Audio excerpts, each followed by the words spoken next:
नमस्कार मित्रांनो, भूतांची दुनिया या यूट्यूब चॅनलवरती तुमचे पुन्हा एकदा स्वागत आहे. ही गोष्ट आहे मुंबईतले भूत. तर या गोष्टीला सुरुवात करूया. माझं नाव रुपाली. मी मुंबईमध्ये राहते आणि इथे जास्त करून भूतांच्या गोष्टी फक्त आजीने सांगितल्या तर ऐकाय भेटतात, नाही तर एखादा विषय निघाला तरच. कारण शहरी भागात भूत फक्त आता पुस्तकांमध्येच उरले आहे. भूत आहे त्यावर माझा विश्वास आहे, कारण जी गोष्ट मी तुम्हाला सांगणार आहे ती माझ्यासोबत घडली आहे जेव्हा मी 8वीला शिकत होते. दरवर्षी उन्हाळ्याच्या सुट्ट्या पडल्या की मजा करण्यासाठी माझ्या आईच्या गावी माझ्या आजोळी मालवणला जायचो. आजीचे घर तसे जुन्या काळातले होते, खूप मोठे, समोर छोटीशी बाग आणि बाजूला गुरांचा वाडा म्हणजे शेड होते आणि त्यात भरपूर गायी आणि बैलही होते. आम्ही मुंबईचे म्हटल्यावर मुलांची मजा दिवसभर बागेत खेळायचो. मामाने गायीचे दूध काढायला शिकवले आणि खूप दंगामस्तीसुद्धा करायचो. त्या वर्षीही आम्ही उन्हाळ्यात तिथे गेलो होतो, पण यावेळी आम्हाला घरच्या मोठ्या माणसांनी जाऊ नको कडक आदेश दिला होता. म्हणजे कुठे? गुरांच्या इथे. तिथे लहान मुलांना जाण्यास बंदी केली होती.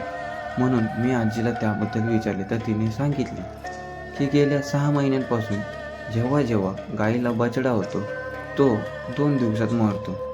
त्यामुळे गाई सारखा हंबरत फोडते असतात.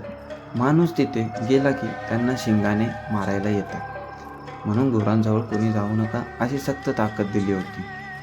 तेव्हाही वाड्यात 20 गायी होत्या आणि त्या दिवशी अजून एक बछडा जन्माला आला. आम्ही मुलं आनंदी झालो, पण तो आनंद फार काळ काही टिकला नाही, कारण सकाळी तो बछडा मृत अवस्थेत वाड्यात पडला होता. आता सहनशक्ती संपली होती. मामाने आजीला सांगितलं की हे काही साधंसुधं नाही आहे, नक्कीच काहीतरी भयानक आणि अमानवीय घडत आहे. आपण मांत्रिकाला बोलवून पूजा करून घेऊया. मांत्रिकाला. आणि जसा त्याने त्या गुरांच्या गोट्यात प्रवेश केला तसा त्याला विचित्र अनुभव आला. तो लगेच बाहेर पडला आणि म्हणाला, उद्या बुधवार आहे, उद्या सकाळ सकाळी मी इथे येतो आणि काय करायचं ते बघतो. दुसऱ्या दिवशी सकाळी 6 वाजता तो मांत्रिक आला. मीही जागीच होती, कारण अमानवीय गोष्ट काय आहे हे मलासुद्धा जाणून घ्यायचे होते. तो आधी गुरांच्या गोट्यात, मग बागेत आणि नंतर विहिरीजवळ गेला. तसा माझ्या अंगातून सरसर काटा येऊ लागला. त्याच्या हातात एक काठी होती. विहिरीजवळून तो पुन्हा गोट्यात आला, कारण कोकण म्हणले की जास्त करून विहिरीच्या भूतांच्या गोष्टी जास्त ऐकायला येतात. त्यामुळे थोडा वेळ का होईना मला भीती वाटली. तसंच त्या गोट्यात तसाच तो डोळे बंद करून उभा राहिला होता आणि नंतर घरी आला आणि आजीला सांगितले, हे प्रकार साधेसुधे नाही, बछडे मारत आहेत. कारण तुमच्या गुरांच्या गोट्या शेजारी जे झाड आहे त्यावर एक भयानक पिशाच्च आहे. हे ऐकून माझ्या डोळ्यातून पाणी आलं, माझ्या अंगातून काटा सरसर वाहू लागला. त्यामुळे मांत्रिक म्हणाला, त्या पिशाच्यामुळे हे सगळे प्रकार घडत आहे. तेव्हा माझ्या आजीने त्याला विचारले, मग गायी का मरत नाहीत, फक्त बछडे का मारतात? तेव्हा तो म्हणाला, प्रत्येक पिशाच्च नवीन जीवनाला तरसलेले असते, त्यामुळे नवीन जन्माला आलेल्या बछड्यांचे तो प्राण घेतो.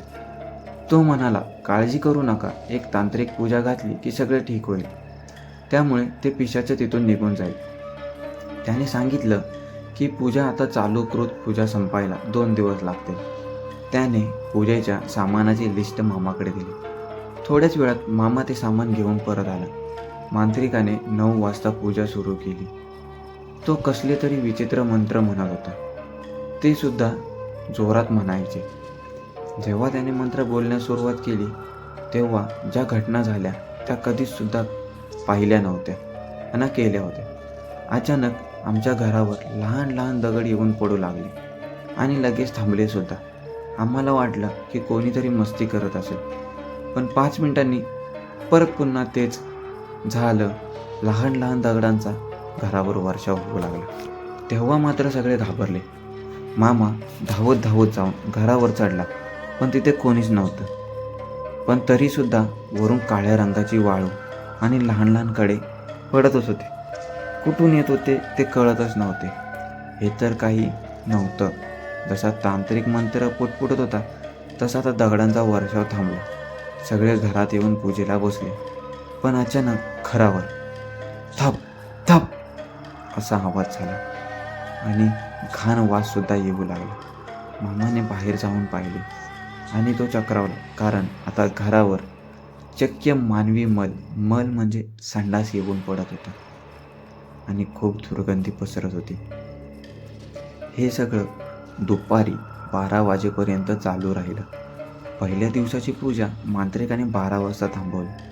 मांत्रिकानं सांगितलं, जे काही घडतंय ते तो पिशाच्च करतोय, पूजेत विघ्न आणण्यासाठी. कोणीही बाहेर पडू नका, मी उद्या येईन परत. त्या रात्री आम्ही कोणी झोपलो नाही, पण खडे आणि वाळू यांचा मधून वर्षाव होतच होता. पण मानवी मालाची सकाळी झालेला वर्षाव रात्री नाही झाला. दुसऱ्या दिवशी त्याने पूजा सुरू केली आणि पुन्हा तेच होऊ लागले. आम्ही मांत्रिकाला सांगितले की यावर काही उपाय करा. तेव्हा तो बोलला, हे थांबवू शकत नाही, ते चालूच राहणार. आणि सांगितले की त्याचं खूप दुखतंय, जसं कोणीतरी काठीने त्याला मारते असं वाटत होतं. पण त्याने पूजा चालूच ठेवली. आता दगड मातीचा वर्षाव थांबला होता, पण मांत्रिकाच्या डोळ्यातून पाणी येत होतं, जसं कोणीतरी त्याला खूपच मारते. 3 वाजता त्याने पूजा आटोपली आणि 3 मंतरलेले खिळे घेतले आणि उठून गोट्याजवळ गेला आणि एक गोट्याला, दुसरा झाडाला ठोकलेला आणि एक खिळा त्याने घराच्या उंबरठ्याला ठोकला आणि तिथेच पडला. लोकांनी त्याला उचलले आणि पाणी दिले. तो म्हणाला, आता ते पिशाच्च तुम्हाला त्रास देणार नाही. त्याने घातलेली बनियान काढली. आम्ही पाहून थक्क झालो, कारण त्याच्या पाठीवरती चक्क काठीने खूप मारल्याचे वळ उठले होते.